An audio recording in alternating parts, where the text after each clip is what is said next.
أعوذ بالله من الشيطان الرجيم بسم الله الرحمن الرحيم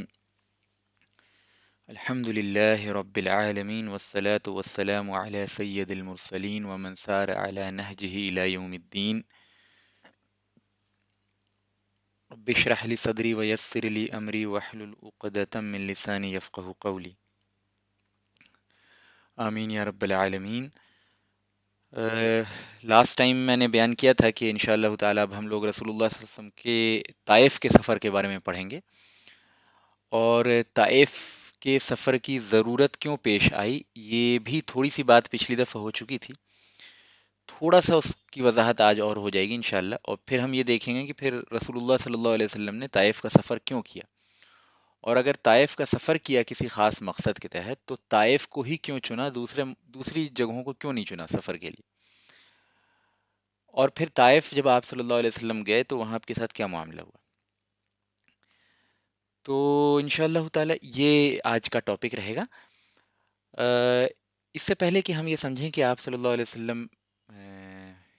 نے طائف کو کیوں چنا، یہ سمجھنا بہت ضروری ہے کہ کیا ضرورت پیش آ گئی کہ آپ صلی اللہ علیہ وسلم مکے سے باہر تشریف لے گئے۔ تو یہ بات پہلے بھی اس کی وضاحت ہو چکی ہے کہ ابو طالب کے انتقال کے بعد اگرچہ ظلم و ستم کا معاملہ جو ہے قریش کی طرف سے بالکل شروع سے ہی تھا، لیکن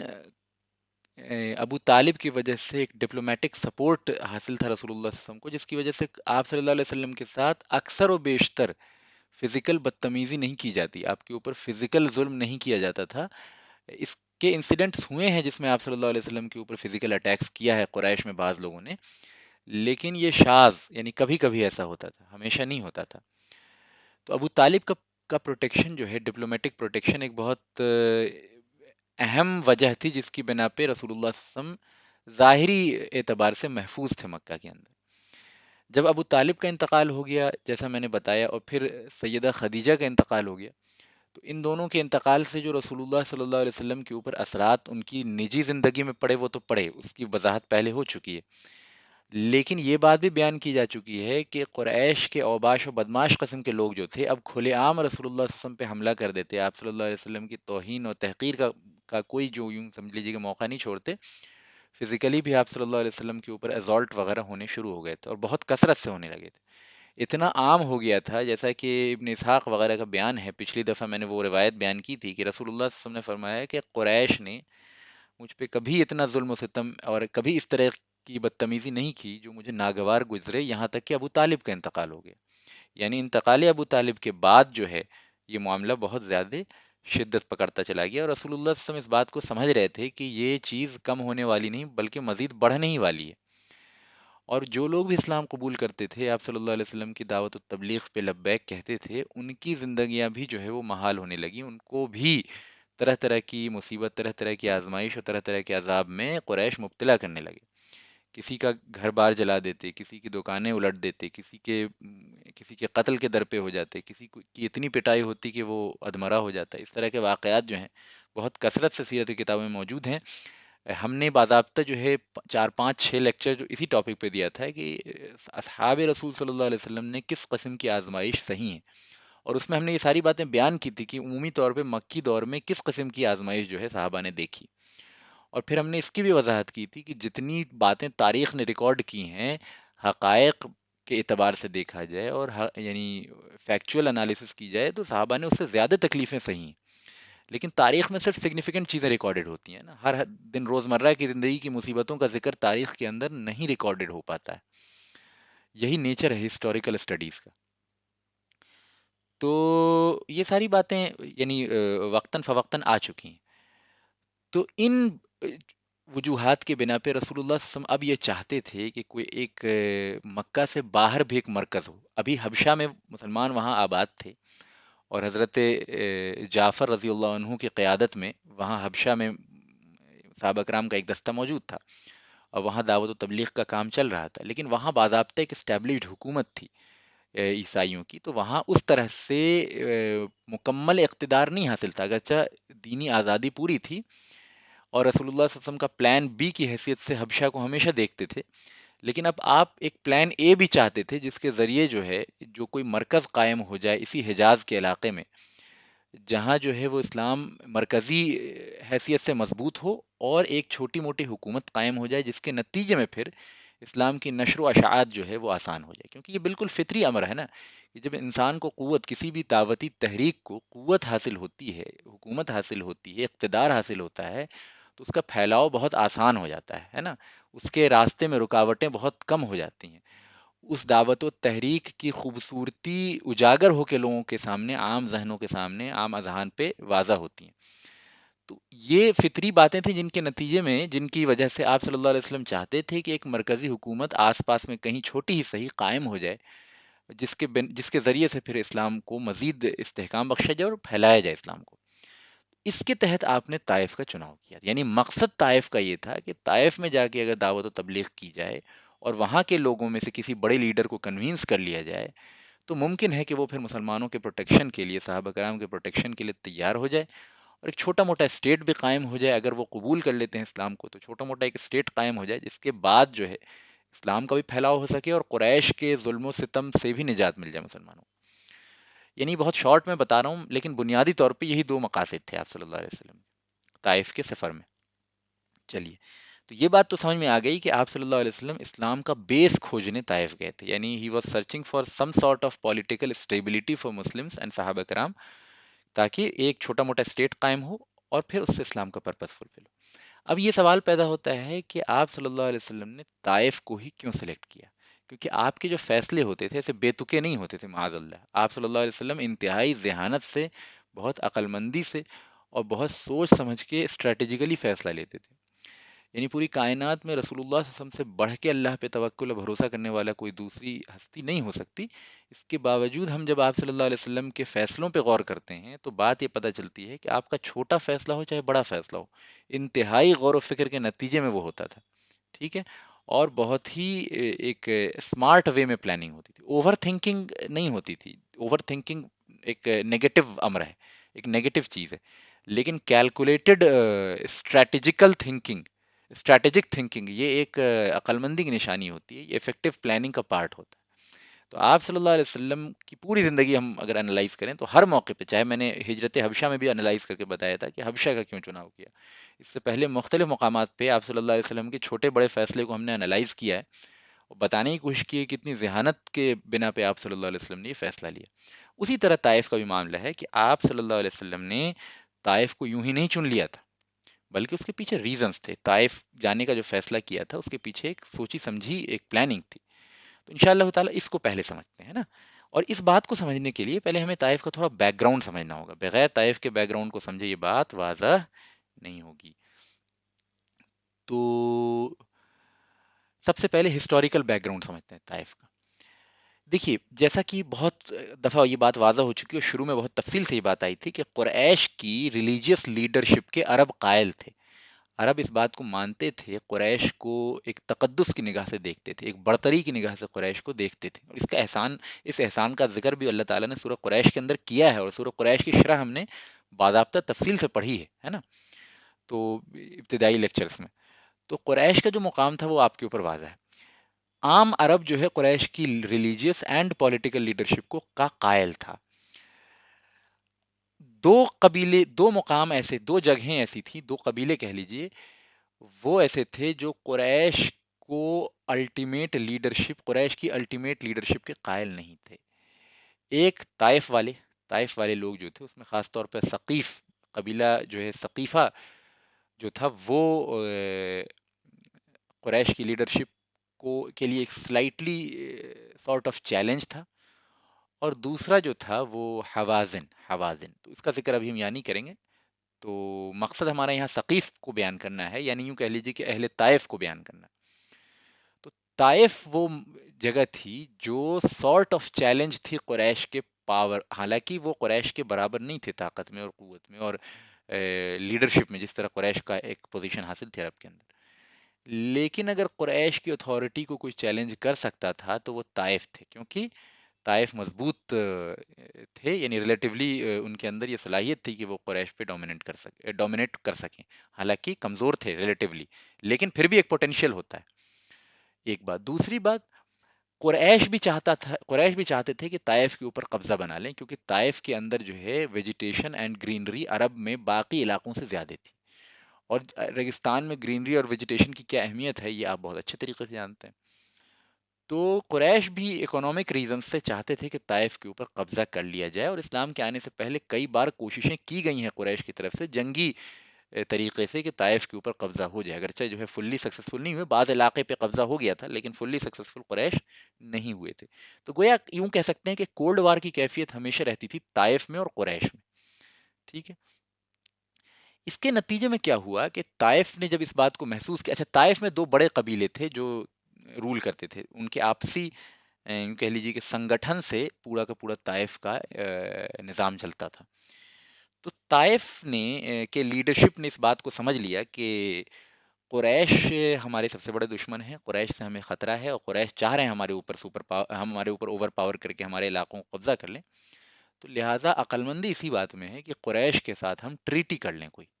قریش کے ساتھ کوئی ٹریٹی کر لیں۔ تو ہوتا ہے نا کہ ایک ٹریٹی ہوتی ہے for the sake of benefit, اور ایک ٹریٹی ہوتی ہے کہ فار دا سیک آف، یعنی کہ کسی کامن آئیڈیولوجی کے بیسس پہ دو قوموں کا یوں کہہ لیجیے کہ پیکٹ ہو جائے، تو وہ پیکٹ زیادہ مضبوط ہوتا ہے، اور ایک ہوتا ہے کہ میوچول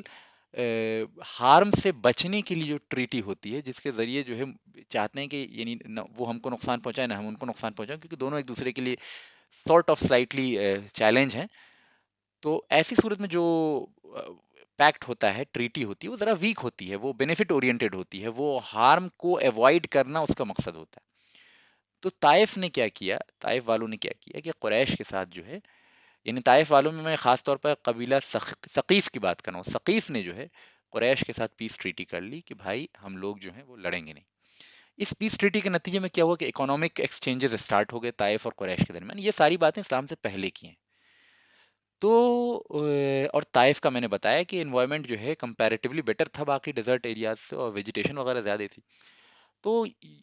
معاملہ یہ ہوا کہ قریش کے جو بڑے بڑے بزنس مین تھے یا جو امیر قسم کے لیڈرز تھے، ان کی پراپرٹی بھی بعض طائف میں ہوتی تھی، جیسا کہ ہم دیکھتے ہیں کہ آج کے زمانے میں بھی بڑے بڑے بزنس مین ہوتے ہیں، بڑی یعنی کہ جیسے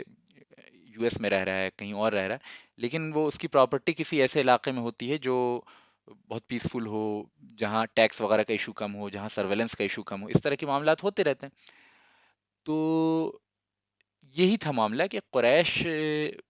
مکہ میں ان کے جو چیف بڑے بڑے لیڈرز تھے، ان میں سے بہت سو کی پراپرٹی طائف کے اندر تھی، آفٹر ہیونگ، یعنی اس ٹریٹی کے ہو جانے کے بعد، چونکہ اکنامک ریلیشنس اچھے ہو گئے تھے، تو قریش کی پراپرٹیز اور قریش کا ایک اکنامک لینا دینا طائف کے ساتھ ہوتا تھا۔ اب آپ یہ بات بتائیے کہ رسول اللہ صلی اللہ علیہ وسلم نے یہ سوچا کہ اگر طائف میں اسلامی حکومت قائم ہو جاتی ہے تو ایک بہت ہی بڑا اکنامک اسٹریٹجک ایڈوانٹیج ہو جائے گا قریش کے اوپر،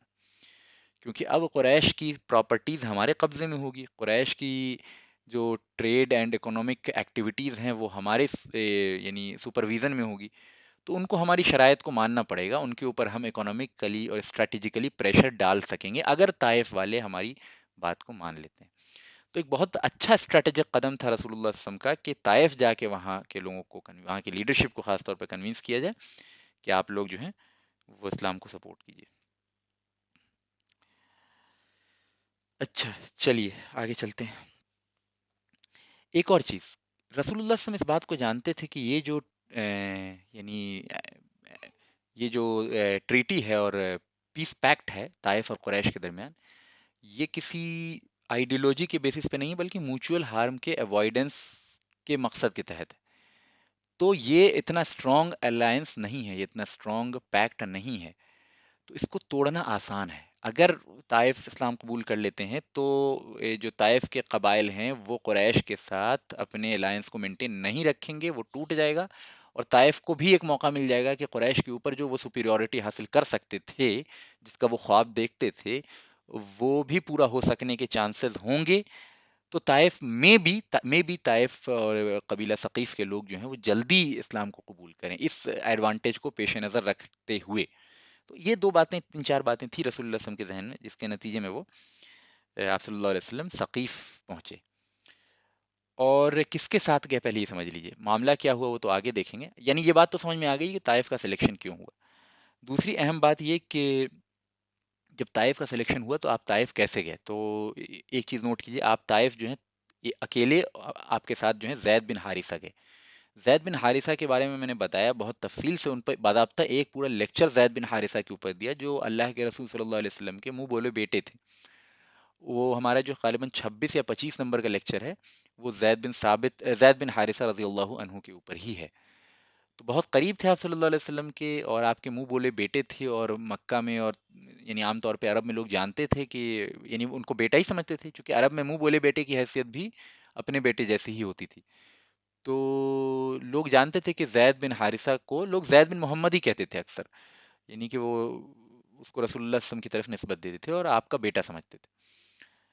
تو آپ نے زید بن حارثہ کا سلیکشن کیا، پہلا ریزن یہ سمجھ لیجیے کہ زید بن حارثہ اپنی کوالٹیز کے باوجود، ساری اچھی خوبیوں کے باوجود، ساری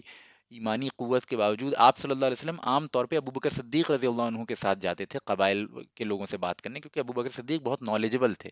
پورے کے پورے عرب قبیلے کے سٹرکچرز کو بہت بہت اچھے سے جانتے تھے۔ لیکن اس موقع پہ ابو بکر صدیق کو ساتھ نہیں لے گئے، بلکہ زید بن حارثہ کو لے گئے۔ کیوں لے گئے؟ یہ اس لیے لے گئے کہ آپ صلی اللہ علیہ وسلم نہیں چاہتے تھے کہ قریش کو خبر ہو کہ آپ مکی سے باہر بھی جو ہے وہ کسی قسم کا پولیٹیکل الائنس تلاش کر رہے ہیں، یا پولیٹیکلی سپورٹ تلاش کر رہے ہیں، یا آپ اسلامک بیس اور یعنی اسلامک ریاست کے قیام کی جد و جہد کر رہے ہیں، یہ نہیں چاہتے تھے، کیونکہ اگر وقت سے پہلے جو ہے وہ دشمن کو معلوم ہو جائے کہ یعنی کیا تدبیریں ہیں، تو اس سے پھر تدبیر کو نقصان پہنچ جاتا ہے نا۔ تو عقل مندی سے آپ صلی اللہ علیہ وسلم چاہتے تھے قریش کو معلوم نہ چلے۔ اگر ابو بکر کے ساتھ نکلتے رضی اللہ عنہ تو لوگوں کو یہ خدشہ ہوتا ہے کہ ضرور کسی دینی مقصد کے ساتھ جا رہے ہیں، ہے نا۔ تو آپ نے زید بن حارثہ کو چنا، اور عرب جو ہے وہ زید بن حارثہ کو رسول اللہ صلی اللہ علیہ وسلم کا بیٹا تسلیم کرتے تھے۔ تو بیٹے کے ساتھ تو انسان جو ہے وہ کسی بھی پرپس سے نکل سکتا ہے، گھومنے نکل سکتا ہے، کسی بھی کام سے نکل سکتا ہے، تو اس لیے جو ہے وہ شک ہونے کے چانسز نہیں تھے زید بن حارثہ کے ساتھ۔ اگر سیدنا صدیق اکبر رضی اللہ عنہ کے ساتھ جاتے تو شک ہو جاتا۔ دوسرا، آپ صلی اللہ علیہ وسلم نے پیدل طائف کا سفر کیا، گھوڑے وغیرہ پہ، اونٹ وغیرہ پہ سوار نہیں ہوئے، کیونکہ گھوڑے اور اونٹ پہ سوار ہوتے تو بالکل دکھ جاتی بات کہ یار یہ سفر پہ نکلیں۔ پیدل انسان جو اپنے بیٹے کے ساتھ ٹہلتے ہوئے کہیں نکل بھی رہا ہے تو کسی کو جو ہے اس قسم کا شک نہیں ہوگا کہ یہ اتنی دور ٹریول کرنے جا رہے ہیں اور اتنے بڑے مقصد سے جا رہے ہیں، ہے نا۔ تو ان دو یعنی کہ دی پرپز آف سیکریسی جو تھی، اس کی وجہ سے رسول اللہ صلی اللہ علیہ وسلم نے زید بن حارثہ کا چناؤ کیا، اور بغیر سواری کے آپ ٹریول کرتے ہوئے طائف گئے، پیدل گئے۔ اس سے بھی یہ بات سمجھ میں آتی ہے کہ سیکریسی اپنے آپ میں کوئی بری چیز نہیں ہے نا۔ اور خاموشی سے کام کرنا اپنے آپ میں بری چیز نہیں، بری چیز یہ ہے کہ خوف کفار سے یا دشمن الہی، یعنی اللہ کے دشمنوں کے خوف سے انسان جو ہے اللہ کے دین کا کام چھوڑ دے، یہ غلط ہے۔ لیکن ایک انسان اگر عقل مندی سے اس چیز کو اس بات کو سمجھتے ہوئے کہ اگر یہ چیز اس کام کا اظہار ہو جانے سے اس کام کی اوور آل نوعیت پہ فرق پڑے گا، نقصان ہو جائے گا اس کام کا، اس کام کو خاموشی سے کرتا ہے، سیکریسی کے ساتھ کرتا ہے، تو اس میں کوئی حرج کی بات نہیں ہے۔ عقل مندی سے اگر انسان جو ہے اس طرح کے اقدامات لیتا ہے تو اس میں کوئی حرج کی بات نہیں ہے، یہ عین عقل مندی، یہ عین سنت کے مطابق ہے۔ سنت کے خلاف یہ ہے کہ انسان جو ہے اس کام میں کوئی کمی کر دے، ہے نا، اور اللہ تعالیٰ کے دشمنوں، اللہ تعالیٰ کے دین کے دشمنوں کو راضی کرنے کے لیے انسان جو ہے دین کے اندر کچھ کٹوتی کر دے، یہ ساری چیزیں جو ہیں وہ اللہ تعالیٰ کے غصے کو لازم کرنے والی ہیں۔ ورنہ اللہ کے دین کے لیے کام کرنا اور اللہ کے حکم کے مطابق کام کرنا اور اس کو اللہ کے دشمنوں سے چھپا کے کرنا، اس میں کوئی حرج کی بات نہیں ہے۔ موقع مصلحت کے حساب سے اس کی اجازت ہی نہیں بلکہ عین سنت کے مطابق اور عقل مندی کے تقاضے کے عین مطابق ہے، جیسا کہ رسول اللہ صلی اللہ علیہ وسلم کے مختلف عمل سے ہمیں اس بات کی بالکل یعنی صراحتاً اس بات کی دلیل ملتی ہے۔ تو یہ ان دو وجوہات کے بنا پہ زید بن حارثہ کے ساتھ گئے رضی اللہ عنہ۔ اب ہم دیکھتے ہیں کہ آپ صلی اللہ علیہ وسلم جب طائف پہنچے تو آپ کے ساتھ معاملہ کیا ہوا۔ آپ ثقیف کے لیڈر کے پاس گئے، ثقیف کے 3 لیڈر تھے، ثقیف ٹرائب کے 3 لیڈر تھے، ان تینوں کا نام تھا عمر بن عمیر، ایک کا نام کیا تھا؟ عمر بن عمیر۔ نام یاد رکھنا ضروری نہیں ہے، لیکن یہ یاد رکھیں کہ 3 لیڈرز تھے ثقیف کے، اور ان تینوں کے پاس آپ صلی اللہ علیہ وسلم گئے۔ بعض روایتوں میں آتا ہے کہ وہ الگ الگ کر کے تینوں کے پاس ایک کے بعد ایک گئے، اور بعض سیرت نگاروں نے ان تینوں کو ایک جگہ نقل کر دیا ہے واقعے کی صورت میں۔ تو ہم اتنی تفصیل بیان نہیں کریں گے کہ وہ تینوں کے ساتھ آپ صلی اللہ علیہ وسلم کی کیا بات ہوئی، بلکہ بنیادی طور پر بس اتنا بیان کریں گے کہ ان تینوں کو آپ صلی اللہ علیہ وسلم نے اسلام کی دعوت دی، اور اگر وہ اسلام نہیں قبول کرتے ہیں تو اس بات کے لیے ان کے سامنے پیشکش رکھی کہ تم جو ہے پولیٹیکلی ہمیں سپورٹ دو۔ بنیادی طور پہ آپ کی تمام باتوں کا لب لباب یہی تھا، اور تین لیڈرز کے سامنے آپ صلی اللہ علیہ وسلم نے یہ بات رکھی۔ وہ تین لیڈر کون کون تھے؟ عمرو ابن عمیر، اور عمرو ابن عمیر کے بیٹے تھے وہ تینوں، یعنی عبد عبد یعلیل ابن عمرو ابن عمیر، مسعود ابن عمرو، اور حبیب ابن عمرو۔ یہ تینوں کے تینوں جو تھے یہ لیڈر تھے ثقیف کے۔ اس کے پاس آپ صلی اللہ علیہ وسلم گئے، ان کے پاس، اور ان کے سامنے اپنا پروپوزل رکھا۔ بہرحال رسول اللہ صلی اللہ علیہ وسلم کے ساتھ نہ صرف انہوں نے کہ اس دعوت کو قبول کرنے سے انکار کیا، بلکہ انتہائی بدتمیزی سے بات کی، انتہائی گھٹیا جواب دیا، اور عام طور پہ ایک پروٹوکول ہوتا ہے نا کہ دوسری جگہ سے کوئی ایک اہم انسان آیا ہے، ایک امپورٹنٹ آدمی آیا ہے، تو ایون اف کہ آپ اس کی بات سے ایگری نہیں کر رہے ہیں، ایون اف کہ آپ اس کی دعوت کو قبول نہیں کرنا چاہتے، اس کے ساتھ ذلت بھرا برتاؤ نہیں کرنا چاہیے۔ عام طور پہ پروٹوکول یہ ہوتا ہے کہ کوئی انسان اگر کسی دوسرے ملک کا ریپرزینٹیٹیو بھی آ رہا ہے نا، تو ایون اف کہ وہ دشمن کنٹری کا ہے، ریپرزینٹیٹیو کے ساتھ ہمیشہ جو ہے صحیح طریقے سے ایک پروٹوکول کے تحت بات کی جاتی ہے، اور یہ ہر زمانے میں ہوتا رہا، یہ اسلامی نظام میں بھی ہوتا رہا، یہ کوئی بڑی بات نہیں ہے، یہ اس پہ تمام انسانیت متفق ہے کہ ریپرزینٹیٹیو اور میسنجر کو کے ساتھ جو ہے عزت بھرا سلوک کیا جائے گا، چاہے وہ دشمن کا ہی کیوں نہ ہو، ہے نا، کیونکہ وہ میسج لے کے آیا ہے، وہ ریپرزینٹ کر رہا ہے، بات کرنے آیا ہے۔ اگر اس کو ہی قتل کر دیا جائے تو دنیا کے اندر، یا اس کے ساتھ ہی برا برتاؤ کیا جائے تو دنیا کے اندر کسی بھی دو ممالک، کسی بھی دو اسٹیٹ، کسی بھی دو کنٹری، کسی بھی دو یوں کہہ لیجیے کہ سورس آف پاور کے درمیان کسی قسم کا ٹاک کی کوئی گنجائش نہیں ہوگی، ہے نا۔ تو اس پہ تمام انسانیت متفق ہے کہ میسنجرز جو ہوتے ہیں، یعنی میسنجر سے مراد دینی میسنجرز نہیں بلکہ جو حکومتی میسنجرز ہوتے ہیں یا پھر ریپرزینٹیٹیو جو ہوتے ہیں، ان کے ساتھ جو ہے صحیح طریقے کا ایک اچھا بھلا برتاؤ کیا جائے گا، چاہے وہ دشمن کا ہی کیوں نہ ہو۔ تو لیکن طائف کے ان تینوں لیڈرز نے انتہائی بدتمیزی کے ساتھ آپ صلی اللہ علیہ وسلم سے بات کی، آپ صلی اللہ علیہ وسلم کو بہت برا بھلا کہا، اور بہت ہی بھدے طریقے سے آپ کو جواب دیا، اور صرف اس پہ نہیں خاموش ہو گئے، بلکہ یوں دیکھ لیجئے کہ جب آپ صلی اللہ علیہ وسلم نا امید ہو گئے کہ یہ ایمان نہیں لانے والے، نہ ہی یہ سپورٹ کرنے والے ہیں، بلکہ بڑی امید سے آپ گئے تھے، آپ نے جو ہے پولیٹیکلی بھی ان کے سامنے ایک ڈپلومیٹک انداز میں بھی بات رکھی کہ تم قریش کے اوپر جو ہے یعنی اس کام کے ذریعے، یعنی اس کام کو اگر تم ایکسیپٹ کرتے ہو تو اس کے ذریعے سے تم قریش کے اوپر اوور پاور ہو جاؤ گے، یعنی آپ نے ڈپلومیٹک بھی بات کی، آپ نے اسپریچول انداز میں بھی بات کی، آپ نے خالص اسلام کی دعوت بھی دی، اور آپ نے پھر ان سے جو ہے یعنی پیورلی پولیٹیکل ٹرمز میں الائنس کی بھی بات کی، لیکن ان سب کا جواب جو ہے انہوں نے بہت ہی بھدے طریقے سے دیا۔ ان ساری باتوں سے جب آپ صلی اللہ علیہ وسلم کو یہ بات سمجھ میں آ گئی کہ طائف کے یہ تینوں لیڈرز جو ہیں وہ یعنی ماننے والے نہیں ہیں، تو آپ نے ایک بات ان کے سامنے رکھی، جیسا کہ ابن ہشام وغیرہ میں بیان کیا ہے کہ اگر تم میری بات کو نہیں مانتے ہو تو اس ملاقات کو سیکریٹ رکھنا، کم سے کم، یعنی ایک بنیادی ڈیسنسی کے بنا پہ ہی صحیح، حالانکہ ڈیسنسی کی کوئی امید ان سے نہیں کی جا سکتی تھی، لیکن پھر بھی آپ صلی اللہ علیہ وسلم نے اپنے حد تک کوشش کی کہ اگر تم یہ ساری باتوں پہ اپنے اڑے ہوئے ہو تو کم سے کم یہ کرنا کہ ہماری جو یہ ملاقات ہے، ہمارا جو یہ ایک جس مشن کے تحت ہم یہاں آئے تھے، اس کو اپنے تک ہی رکھنا، یعنی آپ چاہتے نہیں تھے کہ یہ خبریں جو ہیں، یہ اخبار جو ہیں، وہ قریش تک پہنچ جائے، اور پھر اس کے نتیجے میں پھر وہاں ظلم و ستم کا مزید جو ہے وہ معاملہ ہو جائے۔ اب یہ بات کہہ کے آپ صلی اللہ علیہ وسلم چل گئے، لیکن ان تینوں لیڈرز نے نہ صرف یہ کہ آپ کے ساتھ جو بدتمیزی اور بھدا بیہیویئر کیا، بلکہ تمام جو اپنے علاقے کے اوباش اور بدماش قسم کے لڑکے نہیں ہوتے جو مطلب تھوڑے اس قسم کے ہوتے ہیں جو بدتمیز اور بےہودگی کے کام کرنے میں سب سے آگے ہوتے ہیں، ان تمام لڑکوں کے ہاتھوں میں پتھر دے کے جو ہے یہ کہہ دیا کہ محمد صلی اللہ علیہ وسلم کے پیچھے چلے جاؤ، اور ان پہ پتھریں برساتے رہے یہاں تک کہ رسول اللہ صلی اللہ علیہ وسلم طائف سے نکل کے بہت دور کے علاقے میں جا کے یعنی بہت آگے نکل آئے آپ طائف سے، تب جا کے ان بدماشوں نے آپ کا پیچھا چھوڑا، یعنی یوں سمجھ لیجئے کہ ہر اعتبار سے فزیکل، مینٹل، اور ایک جو ایک سوشل نارم ہوتا ہے ان سب کو بریک کرتے ہوئے طائف والوں نے آپ صلی اللہ علیہ وسلم کے ساتھ انتہائی بھدا، انتہائی برا، اور انتہائی دشمنان، یعنی دشمن کے ساتھ جس طرح سلوک کیا جاتا ہے اس سے بھی زیادہ یعنی بدتر سلوک کیا،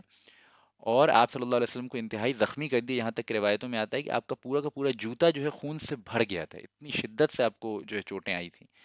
زید بن حارثہ دونوں طرف سے آپ صلی اللہ علیہ وسلم کو پروٹیکٹ کرنے کی کوشش کر رہے تھے، لیکن آپ صلی اللہ علیہ وسلم کو بھی پتھر لگ رہا تھا اور زید بن حارثہ کو بھی، یہاں تک کہ زید بن حارثہ کا پیر ٹوٹ گیا آپ کو پروٹیکٹ کرتے کرتے، اور خود آپ صلی اللہ علیہ وسلم کا پورا چہرہ لہو لہان ہو گیا، آپ کا پیر جو ہے وہ لہو لہان ہو گیا، یہاں تک کہ آپ کے جوتوں کے اندر خون کی پرت جم گئی. ٹھیک ہے. یہ ساری باتیں جو ہے روایت کے اندر موجود ہے. گویا کہ طائف کا یہ سفر نہ صرف یہ کہ طائف والوں نے قریش سے بھی بڑھ کے ظلم کیا، بلکہ طائف میں جس طریقے کی منٹل اور ایموشنل اور سوشل اور ہر اعتبار سے رسول اللہ صلی اللہ علیہ وسلم نے جو پریشانی جھیلی ویسی کہیں نہیں جھیلی. کیونکہ صرف فزیکل ٹارچر کو دھیان نہیں رکھیے، کس امید کے ساتھ آپ صلی اللہ علیہ وسلم طائف گئے تھے، کس یعنی یوں کہہ لیجیے کہ بے چارگی کے عالم میں آپ طائف گئے تھے، کتنی مصیبت و پریشانی کے عالم میں آپ طائف گئے تھے، کس نا امید، یعنی یوں سمجھ لیجیے کہ مکے میں بالکل نا امیدی کا ماحول ہو چکا تھا، ہر طرف سے ظلم و ستم کا پہاڑ آپ کے اوپر ٹوٹ پڑا تھا، خدیجہ رضی اللہ عنہا کا بھی انتقال ہو چکا ہے، ابو طالب کا بھی انتقال ہو چکا ہے، یعنی ہر اعتبار سے مصیبت و پریشانیاں ایک کے بعد ایک آپ کے اوپر ٹوٹ رہی تھیں. آپ ان تمام صحابہ کے بھی ذمہ دار تھے جو جن کے اوپر ظلم و ستم کے پہاڑ توڑے جا رہے تھے مکہ کے اندر. گویا کہ آپ صلی اللہ علیہ وسلم کے اوپر مینٹل پریشر اور آپ صلی اللہ علیہ وسلم کے اوپر ذہنی ذمہ داریوں کا اتنا بڑا انبار تھا جس کا تصور جو ہے وہ نہیں کیا جا سکتا. ان تمام چیزوں کے بیک وقت کمبینیشن سے خود رسول اللہ صلی اللہ علیہ وسلم کا بیان ہے، سیدہ عائشہ صدیقہ رضی اللہ عنہا بیان کرتی ہیں، بخاری وغیرہ میں روایت موجود ہے کہ آپ صلی اللہ علیہ وسلم نے اپنی زندگی کا سب سے مشکل ترین دن جو ہے وہ طائف کو قرار دیا، یہاں تک کہ عائشہ رضی اللہ عنہا کے اپنی انڈرسٹینڈنگ کے مطابق احد کا دن سب سے سخت تھا.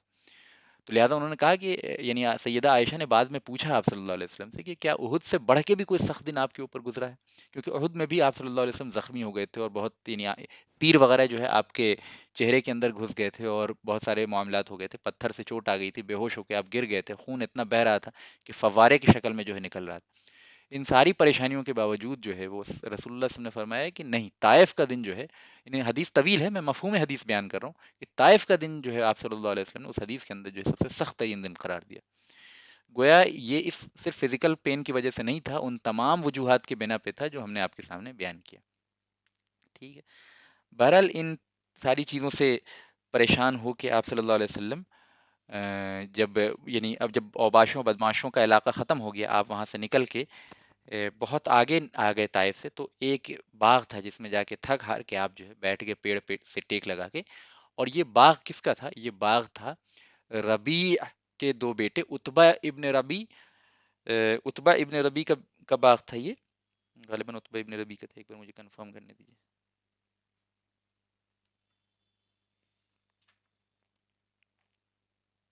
اتبا ابن ربی کا ہی باغ تھا.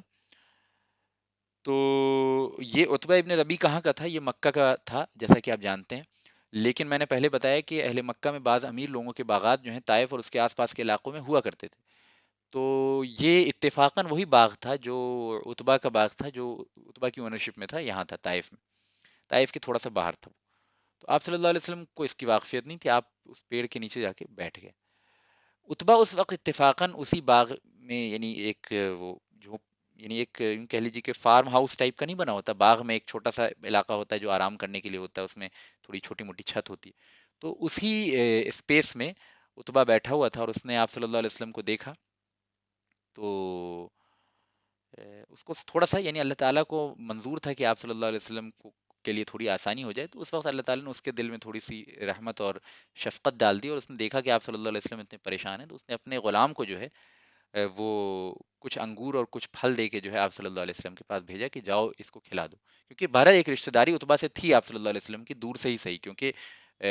قریش سارے کے سارے آپس میں ریلیٹڈ تھے اور یہ مکہ سے تھا. تو یہ جو واقعہ ہے اس کو ہم بعد میں آگے پڑھیں گے انشاءاللہ تعالی. اس غلام کے ساتھ آپ صلی اللہ علیہ وسلم نے جو باتیں کری ہیں وہ بڑی انٹرسٹنگ ہیں، اور انشاءاللہ تعالی وہ بھی ہم اگلے لیکچر میں کور کریں گے.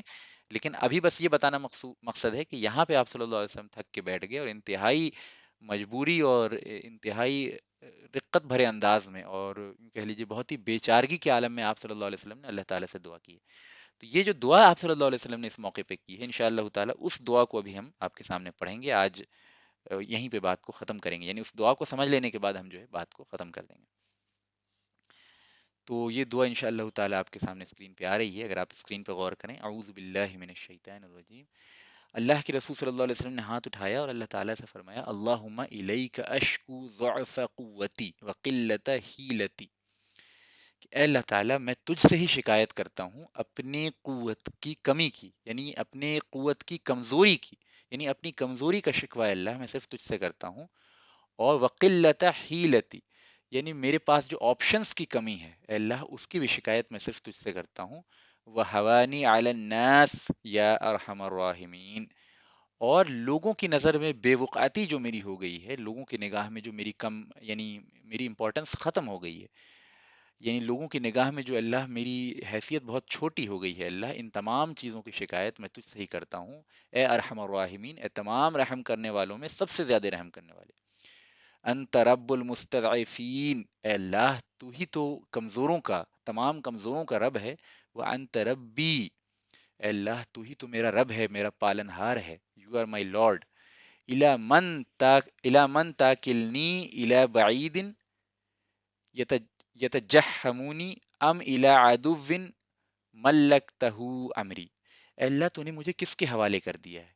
کیا ایک بعید شخص کے، ایک دور کے شخص کے، ایک ایسے دور دراز کے شخص کے حوالے کر دیا ہے جو میری برائی کرتا رہے، مجھ پہ طعن و تشنیع کرتا رہے؟ یا اللہ تو نے مجھے کسی دشمن کے حوالے کر دیا ہے، میرے تمام معاملات کو تو نے کسی دشمن کی ملکیت میں ڈال دیا ہے؟ ان لم یکم بک علی غضب فلا ابالی، اے اللہ اگر تیرا غضب اور تیری ناراضگی میرے اوپر نہیں ہے تو اے اللہ مجھے پھر کوئی حرج کی بات نہیں ہے، میرے لیے کوئی پریشانی کی بات نہیں ہے۔ یعنی اس موقع پہ بھی، اس شدت پریشانی میں بھی، اس شدت تکلیف میں بھی رسول اللہ صلی اللہ علیہ وسلم کی کا الٹیمیٹ یوں کہہ لیجیے کہ جو تگودو ہے، اورینٹیشن ہے، اور ان کا الٹیمیٹ مقصد ہے کہ کسی بھی اعتبار سے اللہ تعالیٰ کہیں مجھ سے ناراض نہ ہو گیا ہو، یعنی اتنی شدت و پریشانی کے باوجود، یعنی آپ یہ ارشاد فرما رہے ہیں کہ ان لم یکم بکا علی غضب فلا ابالی، اے اللہ اگر تیرا غضب میرے اوپر نازل نہیں ہوا ہے، یا تیرا غضب میرے اوپر نہیں بھڑکا، تو اے اللہ مجھے پھر کوئی پرواہ نہیں، یعنی ان پریشانیوں سے، ان مصیبتوں سے، ان یعنی راستوں کے بند ہو جانے سے، اور اتنی بڑی ذمہ داری اور اتنا بارے گنا جو میرے اوپر ہے، ان تمام باتوں سے مجھے کوئی پریشانی نہیں، اگر تو مجھ سے ناراض نہیں ہے، یعنی میری تمام پریشانیوں کا مرکز یہ ہے کہ کہیں تو مجھ سے ناراض نہ ہو گیا ہو۔ ولیکن عافیتک ہی اوسع لی، بڑی پیاری بات ہے، لیکن آپ صلی اللہ علیہ وسلم نے یہاں پہ بہت اچھی بات کہی ہے، یہاں پہ ایک طرف جہاں اس بات کا اظہار کیا کہ اے اللہ اگر تو مجھ سے ناراض نہیں ہے تو یہ پریشانیاں، یہ پتھر، یہ خون، اور یہ جسم کا ٹوٹ جانا، اور یہ راستوں کا بند ہو جانا، اور یہ قریش کا ہمیں گھروں سے نکال دینا، اور یہ طائف کا ہمیں ذلیل کر کے یہ کرنا، باہر کر دینا، اور ان بدماشوں کا ہمارے پیچھے پڑ جانا، اے اللہ یہ تمام چیزیں جو ہے میرے نزدیک کوئی حیثیت نہیں رکھتی، لیکن عافیتک ہی اوسع لی، لیکن اے اللہ تو اگر عافیت، تیری جو عافیت ہے، اگر تو عافیت کوئی مجھے دے دے تو وہ میرے لیے زیادہ یعنی وسعت کا سبب ہوگا، وہ میرے لیے زیادہ بہتری کا سبب ہوگا، وہ مجھے زیادہ پسند ہے، یعنی اگر ہم اپنی زبان میں کہیں تو، حالانکہ پسند ورڈ یہاں استعمال نہیں کیا، بلکہ یہ کہا ہی اوسع لی، یعنی وہ میرے لیے زیادہ وسعت والی چیز ہوگی، لیکن ہم اپنی زبان میں کہہ رہے ہیں، اس کو ٹرانسلیٹ کر رہے ہیں، یعنی اپنے انداز میں ہم کہہ رہے ہیں کہ اللہ اگر تو ہم پہ عافیت ڈال دے، یعنی تیری جو عافیت ہے وہ ہم میرے نزدیک جو ہے وہ زیادہ محبوب ہے، اگرچہ مجھے اس سے فرق نہیں پڑتا کہ اتنی مصیبتیں اور پریشانیاں آ گئی ہیں، اگر آپ مجھ سے راضی ہیں تو، لیکن اگر آپ عافیت ہمیں دے دیں، اپنی عافیت اگر ہمیں دے دیں، کچھ ان مصیبتوں سے چھٹکارا دے دیں، تو اللہ یہ مجھے زیادہ محبوب ہے۔ تو اس میں بالکل آپ صلی اللہ علیہ وسلم اپنے اخلاق اور ایمان کے معراج پہ ہونے کے باوجود بالکل ایک بشری ڈیمانڈ کرتے ہیں اللہ تعالیٰ سے کہ عافیت جو ہے مجھے زیادہ محبوب ہے مصیبت سے۔ اعوذ بنور وجهك الذي اشرقت له الظلمات وصلح عليه امر الدنيا والآخرة من ان تنزل بی غضبك، یہ بڑی پیاری بات ہے، آپ صلی اللہ علیہ وسلم نے فرمایا کہ میں اے اللہ میں پناہ پکڑتا ہوں کہ تیرا غضب میرے اوپر نازل ہو، اور کس چیز کی پناہ پکڑتا ہوں؟ تیرے نور سے پناہ پکڑتا ہوں، تیرے چہرے کے نور سے پناہ پکڑتا ہوں، جس نور نے آسمان و زمین جس نور نے اشرقت لہ الظلمات وصلح علیہ امر الدنیا والآخرہ، جس نور نے تمام اندھیروں کو منور کر رکھا ہے، اور جس نور کے ذریعے جو ہے آسمان و زمین کے تمام معاملات کی اصلاح ہوتی ہے، اے اللہ اس نور کے تیرے اس چہرے کے اس نور کے ذریعے اس نور کی پناہ پکڑتا ہوں، کس بات سے؟ کہ اے اللہ تیرا غضب میرے اوپر نازل ہو جائے، او یحل علی سخطک، یا پھر تیری ناراضگی جو ہے میرے اوپر، میری طرف تیری ناراضگی کا رخ میری طرف ہو جائے. لَكَ الْعَتْبِي لَكَ الْعَتْبِي حَتَّى تَرْضَىٰ وَلَا حَوْلَ وَلَا قُوَّةَ إِلَّا بِكَ. یعنی یعنی میرا جو تمام معاملہ ہے وہ آپ کے ذمے ہے جب تک کہ آپ راضی نہیں ہو جائیں. یعنی یہاں پہ آپ صلی اللہ علیہ وسلم نے گویا کہ اپنی یعنی یعنی یعنی آپ صلی اللہ علیہ وسلم نے اس بات کا اظہار کیا کہ اے اللہ، آپ کی رضا جوئی کی تگودو ہی میرا نصب العین رہے گا جب تک کہ آپ ہم سے راضی نہ ہو جائیں. ولا حول ولا قوت الا بک، اے اللہ کوئی طاقت نہیں ہے، کوئی مائٹ نہیں ہے، کوئی قوت نہیں ہے سوائے تیرے. یہاں پہ حول ورڈ جو استعمال ہوا ہے اس کو انگریزی میں عام طور پہ اس کو کہا جاتا ہے نا کہ there is no might and no strength except from Allah, لا حول ولا قوت الا باللہ جو دعا ہے اسی میں اللہ کے بجائے کاف یعنی کہ حاضر سامنے والے یعنی اللہ تعالیٰ سے چونکہ براہ راست کلام ہو رہا ہے اس لیے یہاں کہا گیا لا ولا حول ولا قوت الا بک کہ اے اللہ کوئی مائٹ نہیں ہے، کوئی اسٹرینتھ نہیں ہے سوائے تیرے. یہاں پہ حول ورڈ کا استعمال ہوا ہے وہ عام طور پہ مائٹ ٹرانسلیٹ کیا جاتا ہے، لیکن اگر آپ تھوڑا انالائز کریں تو حول سے مراد جو ہوتا ہے وہ کسی بھی ایک سچویشن سے دوسری سچویشن کی تبدیلی کو کہا جاتا ہے. یعنی جو عربی ورڈ ہے تحویل وہ بھی اسی حول سے بنا ہے. تحویل کا مطلب ہی ہوتا ہے تبدیلی. گویا کہ مائٹ کیوں کہا ہے حول کو مائٹ اس لیے ٹرانسلیٹ کیا جاتا ہے کیونکہ might is something which is required to change one state from اندر، ہے نا، to change one state to اندر. تو مائٹ استعمال کیا جاتا ہے یہاں پہ، لیکن اس سے مراد یہ ہے، اس حول سے مراد یہ ہے کہ کوئی اسٹرینتھ ایسی نہیں ہے جو بندے کی ایک کنڈیشن کو دوسری کنڈیشن کی طرف لے جائے یا سچویشن کو ایک اسٹیٹ ون سے اسٹیٹ ٹو کی طرف لے جائے سوائے تیری قوت کے. تو گویا یہاں پہ ایک ضمناً اشارہ بھی ہے کہ اللہ اگر بندہ کسی کمزوری کی حالت میں ہے تو وہ مضبوطی کی حالت میں نہیں پہنچ سکتا مگر تیری مدد سے. اگر بندہ مضبوطی کے عالم میں ہے، کوئی تیرا نافرمان بندہ مضبوط ہے تو وہ کمزور نہیں ہو سکتا مگر تیری قوت سے. کوئی ایک قوم جو ہے ذلیل ہے وہ سپیریئر نہیں ہو سکتی ایکسیپٹ تیری قوت سے. کوئی ایک قوم ہے جو اوور پاورنگ ہے وہ انفیریئر نہیں ہو سکتی مگر تیری قوت سے. گویا دیکھیں اگر آپ پوری کی پوری دعا کو، بڑی پیاری دعا ہے اور بہت میننگ فل دعا ہے، پوری دعا کا سینٹرل تھیم یہ ہے کہ رسول اللہ صلی اللہ علیہ وسلم کی ساری یعنی سوچ کا اور ان کی آپ اتنی پریشانیوں کے باوجود آپ کی دعا کا مرکز یہ ہے کہ اللہ تو مجھ سے ناراض نہ ہو جائے، اور اگر تو مجھ سے راضی ہے تو میں تیری ہی قضا پہ راضی ہوں. ٹھیک ہے، جیسا کہ اللہ تعالیٰ یہ خود بیان فرمائے نا کہ ان لم یکم بکا علیہ غضب فلا ابالی، کہ اللہ اگر تیرا غضب میرے اوپر نہیں ہے، تیری ناراضگی میرے اوپر نہیں ہے تو پھر مجھے کوئی پرواہ نہیں. لیکن ایک بشری ڈیمانڈ بھی کی آپ صلی اللہ علیہ وسلم نے کہ ولیکن عافیتک ہی اوسع لی او لی، کہ تیری عافیت جو ہے وہ میرے لیے زیادہ وسعت والی چیز ہے، زیادہ محبوب چیز ہے، زیادہ پسندیدہ ہے. ٹھیک ہے. اور پھر دعا کی کا اختتام بھی اسی بات پہ ہوا کہ اے اللہ میں تیرے چہرے کے نور سے اس چہرے کے نور کی پناہ میں آتا ہوں. اور کس نور کی پناہ میں آتا ہوں؟ جس نور کے ذریعے تمام اندھیروں کا ازالہ ہوتا ہے اور تمام دنیا اور آخرت کے معاملات کی اصلاح ہوتی ہے. اس نور چہرے کی اس نور کی پناہ میں آتا ہوں اس بات سے کہ تو مجھ سے ناراض ہو جائے، اس بات سے کہ تیرا غضب اور غصہ میری طرف جو ہے وہ ڈائریکٹ ہو جائے. تو گویا کہ پوری دعا میں آپ صلی اللہ علیہ وسلم کا یعنی کہ ذہن جو ہے اسی بات کے ارد گرد گھوم رہا ہے کہ اللہ جو ہے مجھ سے راضی رہے اور اللہ کی ناراضگی میرے اوپر نہ نازل ہو جائے. تو یہ آپ صلی اللہ علیہ وسلم کی عبدیت اور آپ صلی اللہ علیہ وسلم کا اللہ تعالیٰ سے تعلق اور آپ کا ایکسٹریم ڈیڈیکیشن اور آپ کی ایکسٹریم محبت اللہ تعالیٰ سے اور آپ کے اندر ایکسٹریم خشیت جو اللہ تعالیٰ کو لے کے تھی اس کو درشانے کے لیے یہ دعا بہت یعنی یوں کہہ لیجیے کہ سب سے بڑا یعنی مرر ہے. کیونکہ یہ دعا تنہائی میں مانگی گئی آپ صلی اللہ علیہ وسلم نے اور حضرت زید بن حارثہ کے علاوہ کسی نے نہیں سنی. اور اس دعا کو آپ صلی اللہ علیہ وسلم نے انتہائی تنہائی میں مانگی تھی. تو یہ سب سے یعنی ایسے تو آپ صلی اللہ علیہ وسلم کے تنہائی اور پبلک دونوں ہی کیفیات سیم ہوتی ہیں، لیکن عام انسانوں کے لیے یہ بات کہی جا سکتی ہے کہ تنہائی میں مانگی گئی دعا جو ہوتی ہے وہ سب سے زیادہ ریئل ہوتی ہے. تو یہ بھی جو ہے آپ صلی اللہ علیہ وسلم کے ذہن کی ایک عکاسی کر رہی ہے دعا، ہے نا. اور بہت پیاری دعا ہے، اس کو ہم لوگوں کو بھی پڑھنا چاہیے اور یاد کرنا چاہیے. اور اگر یاد نہ کر سکیں تو کم سے کم لکھ کے رکھنا چاہیے اور اس کو پڑھنا چاہیے، اس کے معنی کو یاد کرنا چاہیے انشاءاللہ تعالی. تو یہ دعا آپ صلی اللہ علیہ وسلم نے ایسے موقع پہ کی. اس دعا کی تاثیر کیا ہوئی، اس دعا کا اثر کیا ہوا، یہ انشاءاللہ تعالی ہم نیکسٹ لیکچر میں پڑھیں گے. یا چھوٹی سی بات کرتا ہی چلوں، اس دعا کے نتیجے میں کیا معاملہ ہوا کہ جیسے ہی آپ صلی اللہ علیہ وسلم نے اس دعا کو کمپلیٹ کیا اور اپنے چہرے پہ ہاتھ پھیرا تو جبرائیل امین جو ہیں وہ اتر آئے آپ صلی اللہ علیہ وسلم کے سامنے اور یعنی اور بھی عذاب کے فرشتے اور پہاڑ کے فرشتے جو ہیں جبرائیل کے ساتھ آ گئے، اور جبرائیل نے اللہ کے رسول صلی اللہ علیہ وسلم سے کہا کہ اے اللہ کے رسول، یہ پہاڑ کے فرشتے ہمارے ساتھ ہیں اور یہ عذاب کے فرشتے ہمارے ساتھ ہیں، اگر آپ ایک حکم دیں تو یہ پہاڑ کے فرشتے ان تمام پہاڑوں کو آپس میں ملا دیں گے اور اس بستی کے تمام لوگ جو ہیں وہ آٹوں کی طرح پس جائیں گے۔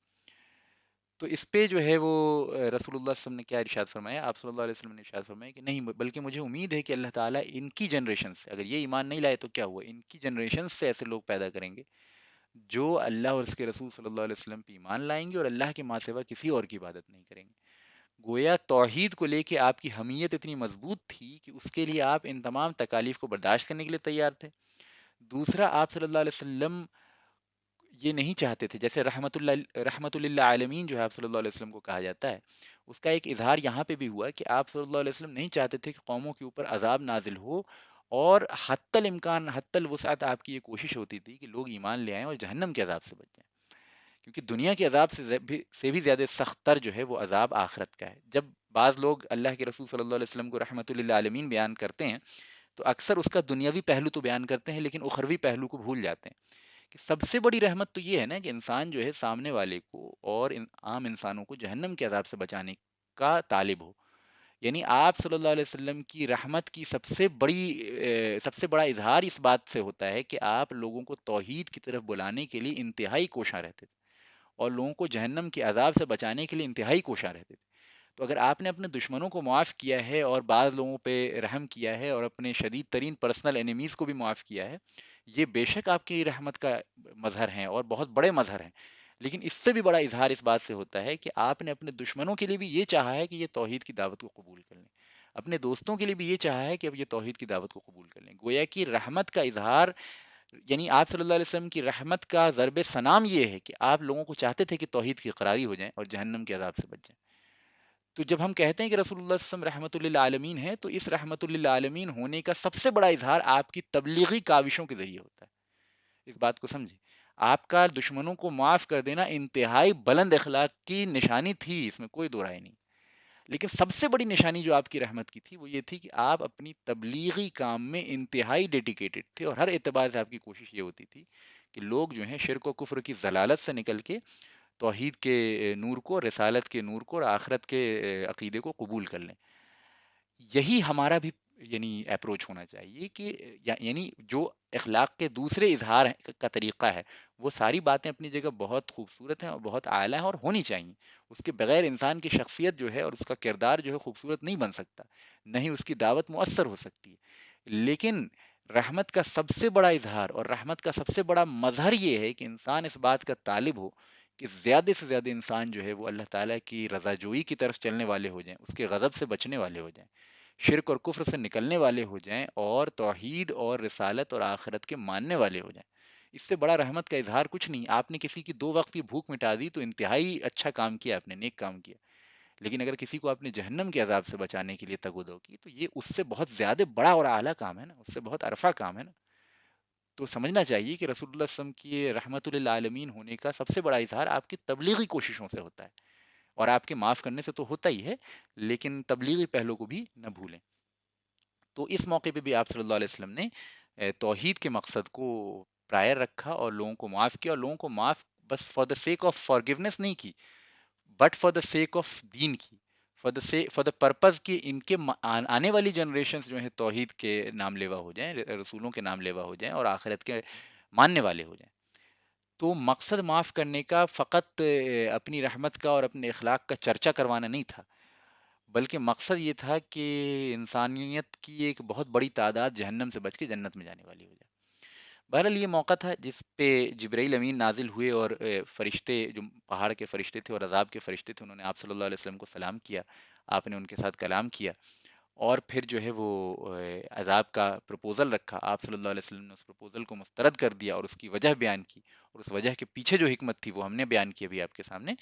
اور اس کے بعد جو ہے آپ کے دل کو کچھ اطمینان ہوا اس دعا کے بعد، اور اللہ تعالیٰ نے آپ کے اوپر سکینت نازل کی، تو آپ جو ہے زید بن حارثہ کے ساتھ اٹھ کے مکہ کی طرف جانے کا ارادہ کرنے لگے، لیکن آپ مکے میں داخل نہیں ہوئے، بلکہ مکہ سے باہر ہی جو ہرا یعنی غار ہرا تھا، اس مقام پہ آپ نے جو ہے وہ قیام کیا، کیونکہ مکہ کے اندر اب داخل نہیں ہو سکتے تھے، کیونکہ اہل مکہ تک خبر پہنچ چکی تھی. یعنی ٹوٹل 10 دن کا ڈفرنس رہا ہے اس طائف کا یہ والا واقعہ اور آپ صلی اللہ علیہ وسلم کا ہرا پہنچنا. اس کے درمیان 10 دن کا ڈفرنس رہا ہے. تو اس 10 دن تک وہ اخبار جو تھیں وہ قریش کے پاس پہنچ چکی تھیں، اور قریش مزید جو ہے وہ غصے میں آ چکے تھے، اور آپ صلی اللہ علیہ وسلم کے خلاف اور انتہائی بدتمیزی اور پوری پلاننگ کے ساتھ تیار تھے. تو آپ براہ راست مکے کے اندر داخل نہیں ہو سکتے تھے، کیونکہ کوئی بھی جو ہے وہ بدماش و اوباش آپ کے قتل کے در پہ تھا، اور ہر طرف جو ہے آپ کے قتل کے چرچے ہو رہے تھے. تو اس لیے آپ نے مناسب سمجھا کہ مکے کے باہر ہرا کے مقام پہ قیام کیا جائے، اور اس کے بعد کسی قبیلے کے یعنی مکے کے کسی لیڈر سے کوئی پیکٹ کر لیا جائے، کوئی ایگریمنٹ کر لیا جائے، کوئی امان لے لیا جائے، ہے نا، اسائلم لے لیا جائے. تو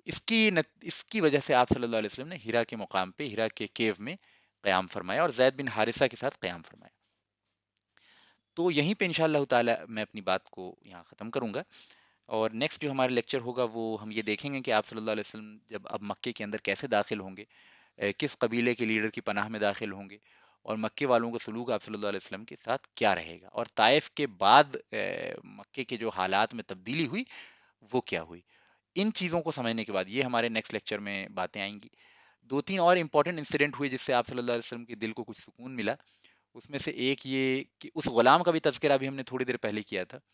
جو آپ صلی اللہ علیہ وسلم کے پاس انگور لے کے آیا تھا جب آپ باغ میں آرام کر رہے تھے. اس سے ریلیٹڈ بھی ایک چھوٹی سٹوری میں آپ کو بیان کروں گا. پھر جنوں کی ایک جماعت آپ صلی اللہ علیہ وسلم کے پاس آئی اور ایمان لائی. اس کا تذکرہ سورہ جن کے اندر اللہ تعالیٰ نے بیان کیا قرآن کے اندر. اس کا بھی وہ واقعہ بھی جو ہے وہ اسی طائف کے بعد ہوا ہے، اس کو بھی آپ کے سامنے بیان کروں گا. ان واقعات کو بیان کرنے میں میرے خیال میں 2 لیکچر اور لگیں گے. اس کے بعد ہم جو ہے معراج یعنی آپ صلی اللہ علیہ وسلم کے ساتھ جو اسراء و معراج کا واقعہ ہوا اس کو خوب تفصیل سے پڑھیں گے، اور بہت اس سے ریلیٹڈ جو باتیں ہیں وہ آپ کے سامنے آئیں گی. تو میں سمجھتا ہوں 3 سے 4 لیکچر تو کم سے کم معراج پہ لگے گا. تو 2 لیکچر ادھر اور 4 لیکچر معراج پہ، اور پھر کچھ چھوٹے موٹے اور انسیڈنٹس ہیں، اور پھر ہم جو ہے ہجرت مدینہ کے قریب اب بالکل پہنچنے والے ہیں. تو انشاءاللہ تعالی یہیں پہ میں اپنی بات کو ختم کرتا ہوں. اللہ تعالیٰ سے دعا ہے کہ جو باتیں ہوئیں اللہ تعالیٰ اس کو شرف قبولیت بخشے، اور جو اس میں خطا ہو گئی اللہ تعالیٰ اس کو معاف فرما دے. اور انشاءاللہ تعالیٰ اگلے لیکچر میں آپ لوگ خود بھی شامل ہوں، اپنے فیملی ممبرس کو بھی جوڑیں، اور جن لوگوں کے اب سوالات ہیں ٹاپک سے ریلیٹڈ انشاءاللہ تعالیٰ میں اس کو لے لوں گا. السلام علیکم ورحمۃ اللہ وبرکاتہ.